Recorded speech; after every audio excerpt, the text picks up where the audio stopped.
نحمده ونصلي على رسوله الكريم أما بعد فأعوذ بالله من الشيطان الرجيم بسم الله الرحمن الرحيم قل الحمد لله وسلام على عباده الذين اصطفى الله خير أما يشركون صدق الله العظيم.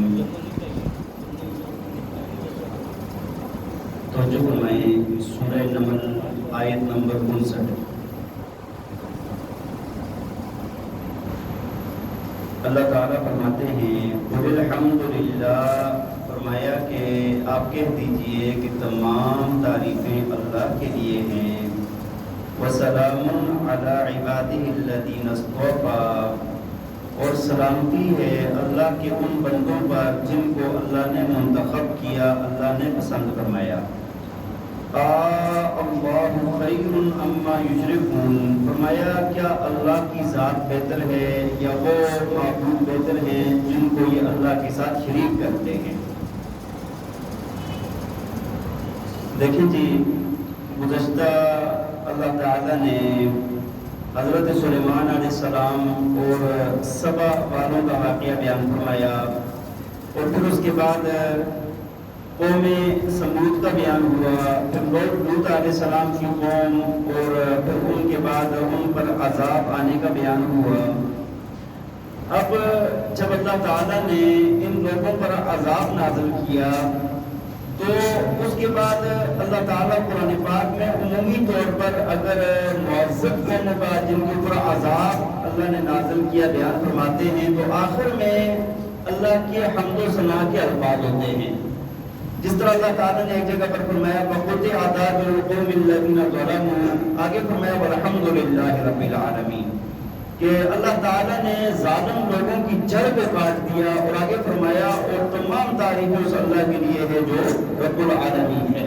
تو یہاں پر بھی ان قوموں کا بیان ہوا جن پر اللہ نے عذاب نازل کیا، اور اس کے بعد پھر فرمایا گیا قُلِ الْحَمْدُ لِلَّهِ، کہ آپ کہتے ہیں کہ تمام تعریفیں کس کے لیے ہیں؟ اللہ کے لیے ہیں. وَسَلَامٌ عَلَىٰ عِبَادِهِ الَّذِينَ اصْطَفَىٰ، اور پھر اس کے بعد درود کا بیان ہے کہ اللہ کی سلامتی ہے ان بندوں پر جن کو اللہ نے چن لیا، اللہ نے پسند فرما لیا. دیکھیں ایک چیز اور بھی ہے، آگے اللہ تعالیٰ کی وحدانیت کے دلائل آ رہے ہیں. اللہ تعالیٰ کی وحدانیت کے عقلی دلائل اللہ تعالیٰ بیان فرمانا چاہ رہے ہیں، اور اس سے پہلے جب اس کی ابتدا کی ہے تو ابتدا کے اندر حمد بیان ہوئی ہے، اس کے بعد انبیاء یا منتخب لوگوں پر سلام بیان ہوا ہے. تو یہ ایک طریقہ بھی ہمیں سکھایا گیا ہے کہ جب تم نے کوئی بات کرنی ہے تو اس سے پہلے سب سے پہلے اللہ کی تعریف کریں، اس کے بعد نبی علیہ السلام پر درود پڑھا جائے. دعا کا بھی یہی طریقہ ہے کہ جب دعا مانگنی ہو تو اکثریت میں لوگ درود شریف سے شروع کرتے ہیں. درود شریف دعا کی قبولیت کے لیے بہت ضروری ہے، لیکن حدیث کے اندر ہی باقاعدہ فرمایا گیا ہے کہ پہلے اللہ کی ثنا ہوگی اس کے بعد درود ہوگا. ایک صحابی نے دعا مانگی اور نبی علیہ السلام نے فرمایا کہ اس نے غلط طریقے سے دعا مانگی ہے. فرمایا کہ اگر یہ پہلے اللہ کی حمد و ثنا کرتا، اس کے بعد مجھ پر درود پڑھتا، پھر یہ دعا مانگتا، اللہ اس کی دعا کو قبول فرماتے.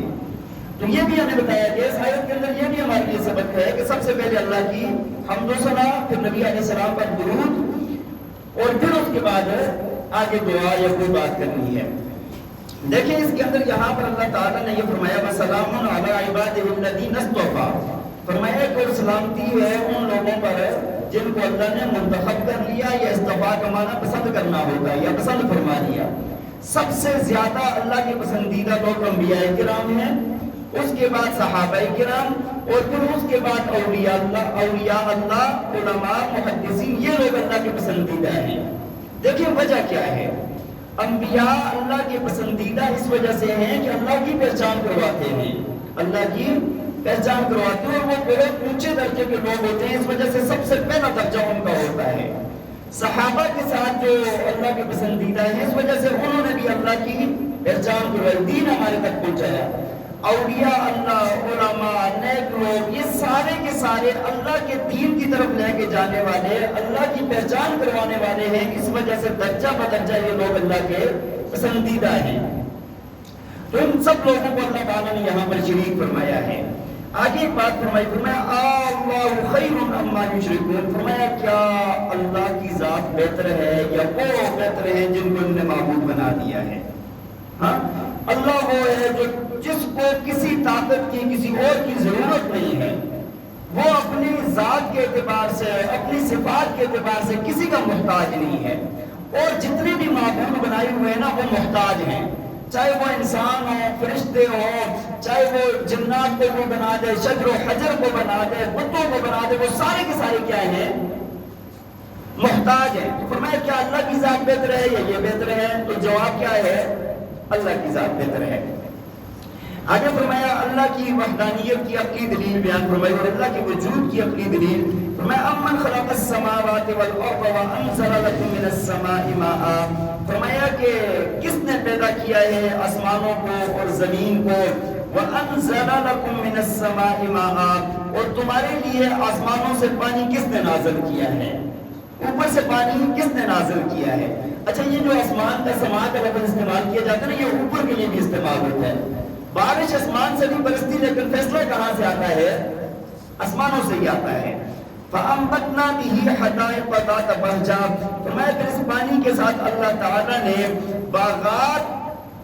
باغاتوں کو رونق بخش دی۔ ہاں اس میں کیا ہوا؟ اس کے اندر اللہ نے اگایا، سرسبز و شاداب کر دیا، اور ذات بہجت جو دیکھنے والوں کو بہت اچھے لگتے ہیں۔ اچھا یہاں پر نا حدائق کا لفظ استعمال ہوا ہے، حدیقہ جو باغ ہوتے ہیں نا اس کے لیے دو لفظ استعمال ہوتے ہیں، حدیقہ بھی کہا جاتا ہے، بستان بھی کہا جاتا ہے۔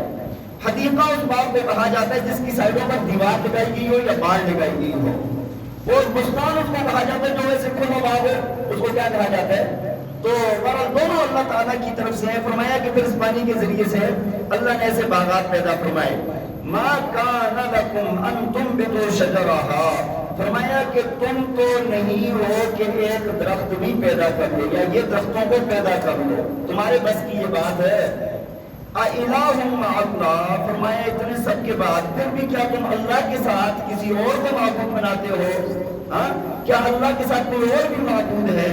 بل ہم قوم یعدلون، فرمایا بلکہ یہ لوگ ہیں حد سے تجاوز کرنے والے۔ جب ساری طاقتیں اس کی پیدا کرنے والا وہ، سب کچھ دینے والا وہ، تو پھر ہمارا معبود بھی کون ہوگا؟ وہی ہوگا۔ آگے دوسری دلیل بیان فرمائی، امن جعل الارض قرارا، فرمایا کون ہے جس نے زمین کو قرار بخشا؟